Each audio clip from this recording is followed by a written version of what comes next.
नमस्कार दोस्तों, RKVP daily news channel पर आप सभी का स्वागत है। आज की सबसे बड़ी खबर सामने निकल के आ रही है बांग्लादेश से, जहां पर बांग्लादेश की अंतरिम सरकार के प्रमुख, जिनका नाम है मोहम्मद यूनुस, इन्होंने प्रधानमंत्री मोदी से सीधे फोन कॉल पर बात की है।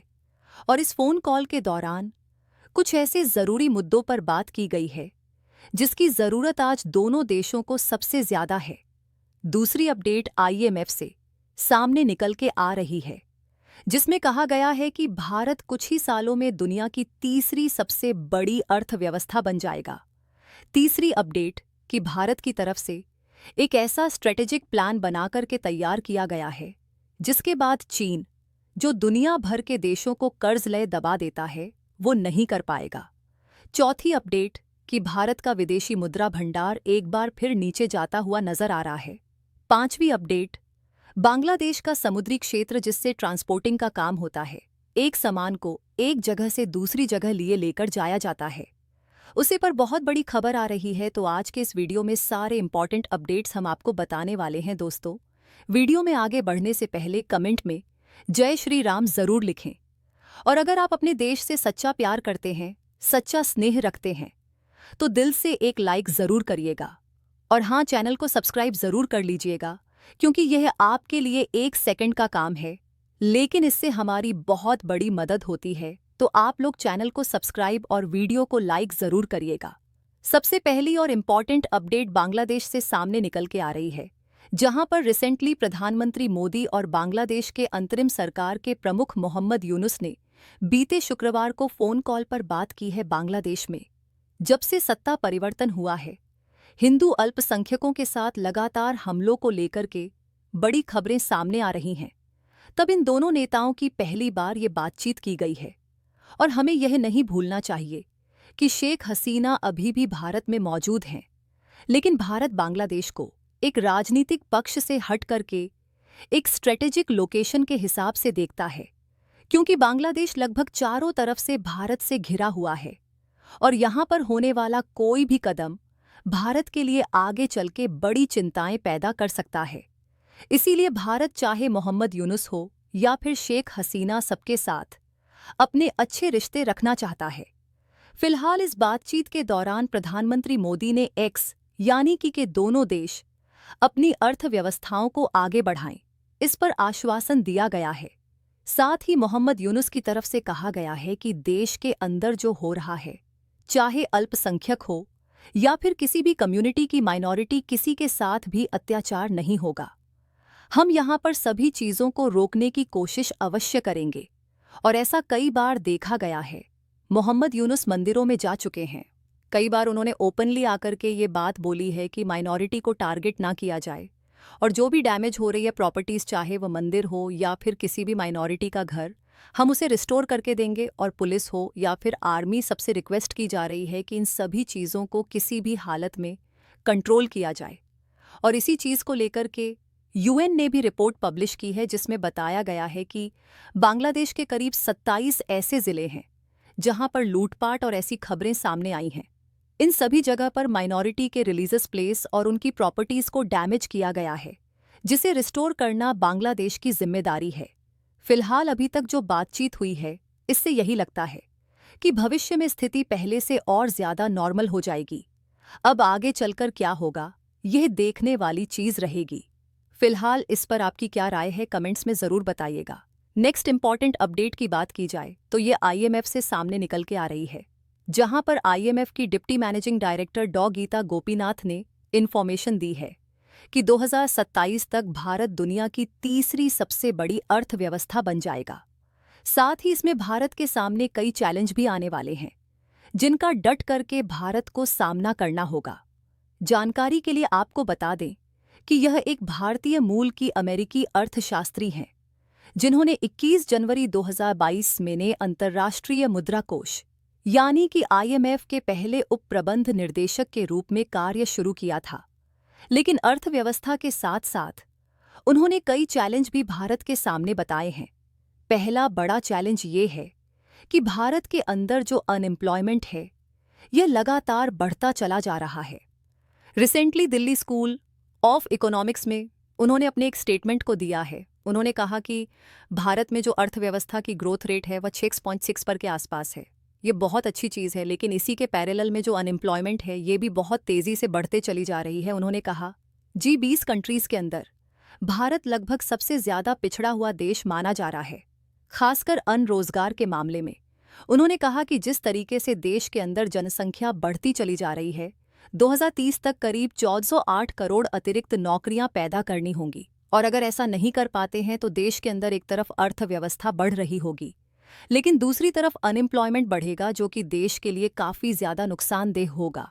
बाकी इस पर आपकी क्या राय है, हमें कमेंट्स में ज़रूर बताइएगा। नेक्स्ट इंपॉर्टेंट अपडेट की बात की जाए तो भारत और चीन से सामने निकल के आ रही है, जहां पर अब भारत ने एक ऐसी स्ट्रेटजी बनाकर के तैयार कर ली है जिसके बाद चीन जो दूसरे देशों को कर्ज देता है और उसके कर्ज में इतना ज़्यादा इंटरेस्ट लगा दिया जाता है जिससे चीन उस देश को पूरी तरीके से बर्बाद कर देता है। लेकिन अब चीन का यह मकसद कामयाब नहीं होने वाला है, क्योंकि अब प्रधानमंत्री मोदी ने दुनिया के सामने एक नया प्लान रख दिया है और आपको यह ध्यान से ज़रूर सुनना चाहिए। रिसेंटली रिपोर्ट्स के मुताबिक कहा गया है कि पिछले वर्ष G20 देशों की बैठक में इस चीज़ को लेकर के काफ़ी ज़्यादा डिस्कशन किया गया है, जिसमें कहा गया कि चीन कर्ज के नाम पर सभी देशों को अपने जाल में फंसाने की कोशिश करता आ रहा है। लेकिन इसी चीज़ का एक अल्टरनेट, जिसका नाम दिया गया है ग्लोबल डेवलपमेंट कॉम्पैक्टो, कि एक वैश्विक विकास समझौता है। यहाँ पर हम अलग अलग देशों से फंड इकट्ठा करेंगे, जिसके बाद वो फंड उन देशों को दिया जाएगा जिनको एक्चुअली डेवलपमेंट की ज़रूरत है, जिससे वह चीन के जाल में नहीं फंस पाएंगे और वह अपने तमाम एसेट्स चीन के नाम नहीं करेंगे। यह प्रस्ताव प्रधानमंत्री मोदी की तरफ से रखा गया है, जो करीब 23 लाख के आसपास है। इस प्रस्ताव में पीएम मोदी ने तीसरे वयस ऑफ ग्लोबल साउथ शिखर सम्मेलन उद्घाटन में सबके सामने रखा था, जिसमें सभी देश मिलकर के करीब 43 लाख डॉलर इकट्ठा करने वाले हैं और उन देशों को यह फंड दिया जाएगा जिससे वह अपनी डेवलपमेंट इजली कर पाएं। अगर आप भारत के इस बात से सहमत हो तो कमेंट बॉक्स में यस ज़रूर लिखिए, क्योंकि भारत यह बड़ी तैयारी कर रहा है चीन से निपटने के लिए। नेक्स्ट इंपॉर्टेंट अपडेट की बात की जाए तो भारत के विदेशी मुद्रा भंडार से सामने निकल के आ रही है।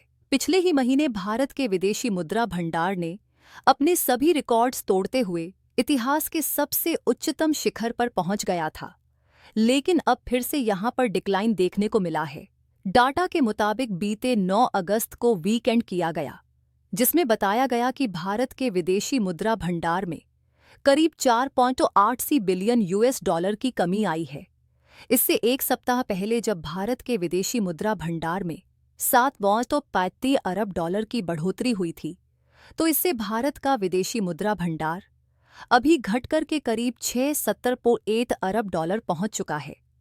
लेकिन इस साल भी भारत ने काफ़ी बड़ी ग्रोथ देखी है, यानी कि साल 2024 जैसे ही शुरू होता है, भारत का विदेशी मुद्रा भंडार 66 यूएस डॉलर था और अब यह बढ़कर के करीब 670 के आसपास पहुंच चुका है।